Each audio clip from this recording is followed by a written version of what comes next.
அதிமுகவில் இந்த உட்கட்சி பூசல், அதாவது இந்த தேர்தல் முடிவுகளுக்கு பிறகு நம்ம நிறைய பார்த்தோம். 25 எம்எல்ஏக்கள் போனது, அப்புறம் கட்சி நிர்வாகிகள் நிறைய பேர் போனது, அந்த மாதிரி தொடர்ந்து அதிமுகவில் நிறைய பிரச்சனைகள் இன்னும் இருக்கு, இன்னும் முடிஞ்ச பாடில்லை. இந்த நிலையில தான் CV சண்முகம் அவர்கள், முன்னாள் அமைச்சர், முன்னாள் மாவட்ட செயலாளர் CV சண்முகம் அவர்கள் ஒரு பத்திரிகை சந்திப்பு நடத்தினார். அந்த பத்திரிகை சந்திப்பில் அவர் மீண்டும் அதிமுக தலைமை மீதும் எடப்பாடி அவர்கள் மீதும் நிறைய குற்றச்சாட்டு வச்சார். அதில் அதிமுக ஒரு குடும்ப கட்டுப்பாட்டுக்கு போயிடுச்சு, அந்த மாதிரி ஒரு குடும்ப கட்டுப்பாட்டுனால அதிமுகவில் யாருக்கும் சரியாக ரெஸ்பான்ஸ் இல்லை, இந்த மாதிரி தேர்தல் தோல்விக்கு பிறகு நம்ம அந்த தோல்விக்கான காரணத்தை ஆராய வேண்டும், அதனால் அதிமுக செயற்குழு பொதுக்குழுவை கூட்ட வேண்டும் அப்படின்னு சொன்ன, குறைஞ்சபட்சம் செயற்குழுவையாவது கூட்ட வேண்டும், பொதுக்குழு கூட இல்லைன்னா கூட செயற்குழுவையாவது கூட்ட வேண்டும் அப்படின்னு ஒரு கோரிக்கை வச்சோம். அந்த கோரிக்கைகள் நிராகரிக்கப்பட்டது. நான் இப்பவும் சொல்கிறேன், எடப்பாடி பழனிசாமி தான் எங்களோட பொதுச் செயலாளர். ஆனால் அதுக்காக தோல்விக்கான காரணத்தை கூட ஆராயாம யார் போனாலும் கட்சி விட்டு போனாலும் போறவங்க போட்டோம் அப்படின்ற ஒரு மனநிலைப்பு தான் இருக்காரு. 2024 நாடாளுமன்ற தேர்தல் தோல்விக்கு பிறகு இந்த விஷயத்தை நாங்கள் சொன்னோம், ஆனால் அப்போவும் அவர் கேட்கல, அதே முடிவு தான் எடுத்தாரு. இப்போ 26 தோல்விக்கு பிறகும் அவர் அதே முடிவு தான் இருக்காரு அப்படின்ற மாதிரியான ஒரு குற்றச்சாட்டுகளை தொடர்ந்து எடப்பாடி அவர்கள் மீதும் அதிமுக தலைமை மற்ற நிர்வாகிகள் மீதும் வச்சார். அதில் அவர் என்ன சொன்னார்னா, இப்போ எடப்பாடி தான் எங்களுக்கு பொதுச் செயலாளர் அப்படின்ற ஒரு விஷயத்த சொன்னார். ஸோ அந்த மாதிரி நிறைய குற்றச்சாட்டுகளை வச்சாரு CV சண்முகம் அவர்கள். அதுல குறிப்பா ஒரு விஷயத்த அவர் அதிமுகவை ரொம்ப தலைமையை ரொம்ப மட்டம் தட்டுற மாதிரியான ஒரு விஷயத்த சொன்னாரு. என்னன்னா, இப்போ அதிமுக ஜெயிச்சிருக்கிற இந்த 47 தொகுதியில கிட்டத்தட்ட ஒரு 31 தொகுதிகள் பாட்டாளி மக்கள் கட்சி போட்ட பிச்சை. அது பாட்டாளி மக்கள் கட்சியால் தான் நம்ம ஜெயிச்சோம், இல்லைன்னா அதிமுக ஒரு 7-8 தொகுதி தான் ஜெயிச்சிருக்கோம்.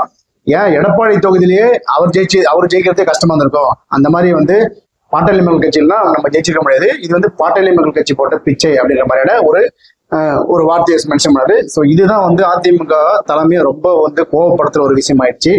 ஸோ அவரோட அந்த பேட்டிக்கு பிறகு தற்போதைய அதிமுக மாவட்ட செயலாளர் பசுபதி ஒரு பேட்டி கொடுத்தாரு, பத்திரிகை சந்திச்சு அவர் ஒரு பேட்டி கொடுத்தாரு. ஸோ அவர் எடப்பாடி குறித்து CV சண்முகம் சொன்ன அந்த கருத்துக்களுக்கு எல்லாம் பதிலடி கொடுக்கும் விதமா CV சண்முகம் ஏன் இப்படி இப்போ அதிமுக தலைமையும் எடப்பாடி அவர்களையும் ரொம்ப மோசமா விமர்சனம் பண்ணி அவர் இந்த மாதிரி பேட்டி கொடுக்குறாருன்னா, இப்போ இந்த மாதிரி அவர் தொடர்ந்து பேட்டி கொடுக்கும் போது தலைமையை கண்டிச்சு, தலைமையை அசிங்கப்படுத்தி, அதிமுகவை கேவலப்படுத்தி, இந்த பாட்டாளி மக்கள் கட்சி பிச்சை அப்படின்ற மாதிரியான விஷயங்கள்லாம் அவர் சொல்லி அதிமுகவை தொடர்ந்து இந்த மாதிரி அவர் பண்ணும்போது அதிமுக தலைமை என்ன பண்ணும், கோபமாகி அவரை கட்சியை விட்டு நீக்கும். அப்படி அவர் கட்சியை விட்டு நீக்கிட்டா அவர் ஃப்ரீடம் எம்எல்ஏ, சுயேட்சை எம்எல்ஏ மாதிரி அவரு எங்க வேணா போகலாம். குறிப்பா தாவேக்காவுக்கு போயிட்டு அங்க மந்திரி பதவி வாங்கலாம். இப்போ அவரு எதிர்பார்க்கறது மந்திரி பதவி, அவரால் பதவி இல்லாம இருக்க முடியாது. அதனால அவர் எதிர்பார்க்கறது மந்திரி பதவி. இந்த மந்திரி பதவிக்காக தான் அவர் இந்த மாதிரி அதிமுக தலைமை விமர்சனம் பண்ணாரு. இவர் கூட சேர்ந்து தானே 25 எம்எல்ஏக்கள் போனாங்க.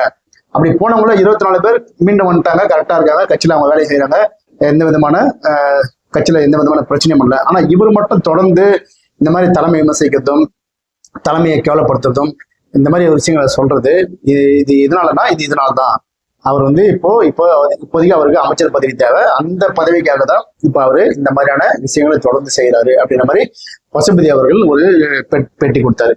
இப்போ இது காரணம் என்னன்னா, இப்போ CV சண்முகம் அவர்கள் அதிமுக இருக்காரு. அவர் அந்த 25 பேர் கூட அவர் தாவேக்காவுக்கு ஆதரவு தெரிவிக்கும் போது எடப்பாடி அவர்கள் இந்த 25 பேருக்கும் கட்சி பதவி கொடுத்து வச்சிருந்தாங்க, மாநில போஸ்டிங் அந்த மாதிரிலாம், அதெல்லாம் நீக்கிட்டாங்க. ஆனா அடிப்படை உறுப்பினர் பதவியில நீக்கல. அடிப்படை உறுப்பினர் பதவியில நீக்கினா அவங்க ஃப்ரீடம் எம்எல்ஏ, கட்சியை அவங்க நீக்கிச்சு. இப்ப நாங்க சுயேட்சை எம்எல்ஏ மாதிரி தான், அவங்க என்ன வேணா போகலாம். அதனாலதான் அவர் என்ன பண்ணாருன்னா, அவங்களுக்கு ஒரு செக் வைக்கிற மாதிரி கட்சி பதவி எடுத்தாங்க. ஆனா கட்சியில நீக்கல. இப்ப கட்சியில நீக்காதனால அவங்களும் அதிமுக எம்எல்ஏக்கள் தான். இப்ப அவங்களும் இந்த 25 பேர்ல 24 பேர் இப்ப அமைதியா இப்ப CV சண்முகம் ஒருவேளை எனக்கு எம்எல்ஏ பதவி வேண்டாம், நான் தேவைகளை போய் இணைய போறேன் அப்படின்னா அவருக்கு எம்எல்ஏ பதவி போயிடும். ஏன்னா ஒரு கட்சியில இருக்கும்போது இன்னொரு கட்சிக்கு போய் ஆதரவு கொடுக்க முடியாது. அப்படி கொடுத்தால் அது கட்சி தடை சட்டம். அதிமுக நீக்கிட்டா அவங்க ஃப்ரீடம் எம்எல்ஏ, சுயேட்சையா போகலாம், எம்எல்ஏ போகலாம். இப்ப இந்த பிரச்சனை எடப்பாடி ஒரு செக் மாதிரி வச்சிருக்காரு அந்த 25 எம்எல்ஏக்களுக்கும். அதுல 21 பேர் மேல அவர் திரும்ப அவர் கொடுத்த அந்த சபாநாயகர் கிட்ட கொடுத்த அந்த மனுவை வாபஸ் வாங்கிட்டாங்க, நடவடிக்கை எடுக்க சொல்லி கொடுத்த மனு வாபஸ் வாங்கிட்டாங்க. 4 பேர் ரிசைன் பண்ணிட்டாங்க. இப்போ CV சண்முகம் மட்டும் தான் அதிமுகவில் இந்த மாதிரியான ஒரு விஷயத்த பண்ணிருக்காரு அப்படின்றதான் அதிமுக தரப்புல சொல்லப்படுற குற்றச்சாட்டுகள். இது ஒரு புறம் இருக்க, இப்ப தாவேக்கா சார்பா புஷி ஆனந்த் ஒரு மீட்டிங்ல பேசினாரு. அதெல்லாம் நம்ம நல்லா பார்த்தோம்னா தெரியும். இந்த அதிமுக போறாங்க இல்லையா, அவங்களுக்கான ஒரு விஷயத்த தாவேக்காவை சேர்ந்த புஷி ஆனந்த் தெளிவா சொல்லியிருக்காரு நேற்று. அது என்ன சொல்றாருன்னா, இப்போ நிறைய பேர் மாற்று கட்சியிலிருந்து இணையறீங்க தாவேக்கால, ஆனா நீங்கெல்லாம் தாவைக்கால இருக்கிற எங்க மாவட்ட செயலாளர், பகுதி, ஒன்றிய, வட்ட நிர்வாகிகள் கூட இணைந்துதான் வேலை செய்யணும். நாங்க வந்து இப்ப வந்துட்டோம், ஒரு கட்சி வந்து இங்க வந்துட்டோம், இதுக்கப்புறம் நாங்க தான் இங்க அப்படின்ற மாதிரியான எந்த விதமான மனநிலையும் வச்சுக்காதீங்க. ஏன் சொல்றேன்னா, இங்க நாங்க 32 வருஷமா 32 வருஷமா தளபதி அவர்கள் முதல்வர் ஆவாருன்ட்டுலாம் நாங்க வந்து அவர் கூட இல்ல. 32 வருஷமா சைக்கிள்ல போய் போஸ்ட் ஓட்டிருக்கோம், கொடி கட்டிருக்கோம், அவர் படத்துக்கு கொண்டாடி இருக்கோம். அப்பெல்லாம் வந்து ஒரே ஒரு முகம் தான், தளபதியோட முகம் தான் எங்களுக்கு விஜய். அதாவது அவர் தளபதினு சொல்றது விஜய் அவர்களோட முகம் தான். அந்த முகத்துக்காக தான் நாங்க இந்த வேலை செஞ்சோம். அப்ப அவர் முதலமைச்சர், அவரு கட்சி ஆரம்பிப்பாரெல்லாம் நாங்க நினைக்கல. ஆனா நீங்கெல்லாம் அவர் முதலமைச்சர் ஆன உடனே கட்சி ஆரம்பிச்சோன்னு இங்க வரீங்க. அதனால இங்க வந்துட்டு அங்க ஏற்கனவே உங்க கட்சியில இருந்த மாதிரிலாம் இங்க விஷயத்தை பண்ணாதீங்க அப்படின்னு தெளிவா சொல்லியிருக்காரு. நேற்று அந்த பேட்டியை பாத்தீங்கன்னா தெரியும், புஷியானந்த் பேட்டியை பாத்தீங்கன்னா. ஸோ இது வந்து ஏடிஎம்ல இருந்து போறவங்க அங்க போயிட்டு நம்ம ஒரு டக்குன்னு அடுத்த பொறுப்புக்கு வந்துடலாம், உள்ளாட்சி தேர்தல் நடக்கும் போது இந்த மாதிரியான மனநிலை போனீங்கன்னா அவங்க ஏற்கனவே அவங்க கட்சியில ரொம்ப வருஷமா விஜயோட ரசிகர் மன்றத்துல இருந்து, மக்கள் மன்றத்துல இருந்து, அதுக்கப்புறம் கட்சிக்காக வந்தவங்களாம் இருக்காங்க. அவங்களை தாண்டி உங்களுக்கு நிறைய விஷயம் நடக்காது அப்படின்றத புஷியானந்த் தெளிவா சொல்லியிருக்காரு. இதைத்தான் அதிமுக சேர்ந்த நிறைய பேர் சொல்றாங்க. இது வந்து இப்ப நீங்க ஆட்சிக்கு வந்தோன்னு போனா இதுதான் நடக்கும் அப்படின்ட்டு இப்ப அங்க தெளிவா நேற்று புஷியானந்த் சொல்லிட்டாரு ஒரு விஷயத்துல. சோ இந்த பிரச்சனை எல்லாம் கலைஞ்சு அதிமுக என்ன முடிவு எடுக்கும்? ஏன்னா அதிமுகவில் இப்போ மாவட்ட செயலாளர் கூட்டம் போடுறாங்க. காஞ்சிபுரம் மாவட்ட செயலர் கூட்டம் நடத்தி முடிச்சுட்டாங்க. மாவட்ட செயலர் கூட்டம் அதிமுக எப்படி போடுவாங்கன்னா, அதிமுக நிர்வாக ரீதியா ஒரு 78 மாவட்டம் இருக்கு. அந்த மொத்தமா அந்த இருக்கிற அனைத்து மாவட்ட செயலர்களையும் கூப்பிட்டு அந்த மீட்டிங்ல மூத்த நிர்வாகிகள் உட்காந்து பேசுவாங்க, எடப்பாடி பேசுவாரு, மற்ற நிர்வாகிகள் பேசுவாங்க.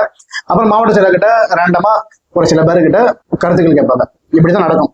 ஆனா இந்த தேர்தல் தோல்விக்கு பிறகு அப்படி இல்லாம ஒரு மாற்றமா ஒவ்வொரு மாவட்டத்தையும் தனித்தனியா அழைச்சி பேச போறாரு எடப்பாடி அவர்கள். அதுதான் வந்து காஞ்சிபுரம் மாவட்ட சார்பா நடந்த மீட்டிங்ல ஒரு மீட்டிங் போட்டு அதுல வந்து நிர்வாகிகள்கிட்ட பேசி அவங்க கிட்ட என்னென்ன நிறைய குறையெல்லாம் கேட்டிருக்காங்க. இது போல ஒவ்வொரு மாவட்ட செயலாளர்கிட்டையும் ஒவ்வொரு மாவட்டத்தையும் கூப்பிட்டு அந்த மாவட்ட நிர்வாகிகள் கிட்ட கேட்க போறாங்க என்ன பண்ணலாம் அடுத்த கட்ட நடவடிக்கை. ஏன்னா உள்ளாட்சி தேர்தல் வரதுக்குள்ள இந்த விஷயத்தை அவங்க சரி பண்ண வேண்டும் அப்படின்ற ஒரு முயற்சியில இருக்காங்க. அதுக்கான விஷயமா தான் அந்த மாவட்ட செயலர் நடந்திருக்கு. இது தொடர்ந்து நடக்கும். அது இல்லாம அதிமுக இன்னொரு விஷயம் சொல்றாங்க, இன்னும் மாவட்டங்கள் அதிகமா போகுது. அதாவது கட்சி ரீதியா, நிர்வாக ரீதியா, அரசு ரீதியா இல்ல, கட்சி ரீதியா வந்து 2 தொகுதிக்கு ஒரு மாவட்ட செயலாளர் அப்படிதான் ஏற்கனவே இருக்காங்க. இப்போ இங்க சென்னையில பாத்தீங்கன்னா 2 தொகுதிக்கு ஒரு மாவட்ட செயலாளர். ஆனா ஒரு சில மாவட்டங்கள்ல பாத்தீங்கன்னா விழுப்புரம் வந்து 7 தொகுதியும் CV சண்முகம் தான் வச்சிருந்தாரு. அவர் மட்டும் தான் மாவட்ட செயலாளர், ஒரே ஆள். அப்புறம் பார்த்தா இப்ப அங்க வந்து பிரியுது, அங்க 7 தொகுதி இருக்கா, மொத்தம் அங்க வந்து 3 மாவட்ட செயலர் இருப்பாங்க. அதே மாதிரி கோயம்புத்தூர்ல பாத்தீங்கன்னா 10 தொகுதி இருக்கு, அங்க 2 மாவட்ட செயலர் இருந்தாங்க. இப்ப அங்க வந்து 5 மாவட்ட செயலர் இருக்காங்க. 2 தொகுதிக்கு 2 சட்டமன்ற தொகுதி ஒரு மாவட்ட செயலர் மாதிரி அதிமுகவில் இப்போ இன்னும் மாவட்டங்கள் அதிகமா போகுது. கிட்டத்தட்ட இவங்க சொல்றதை பார்த்தோன்னா அது 100க்கு மேல போகும். 100க்கு மேல போகுது. அந்த மாதிரியான மாவட்ட ரீதியா நிர்வாகம் பிரிக்கப்பட போறத சொல்ல போறாங்க. ஸோ இதெல்லாம் இந்த உள்ளாட்சி தேர்தலுக்குள்ள சப்போர்ட் பண்ணி அதிமுகவை மீண்டும் ஒரு கட்டமைப்புக்குள்ள கொண்டு வரணும் அப்படின்ற மாதிரியான ஒரு விஷயங்கள்லாம் பண்றாங்க. நிறைய போன நிர்வாகிகள் பதிலாக மாற்ற நிர்வாகிகள் போட்டுருக்காங்க.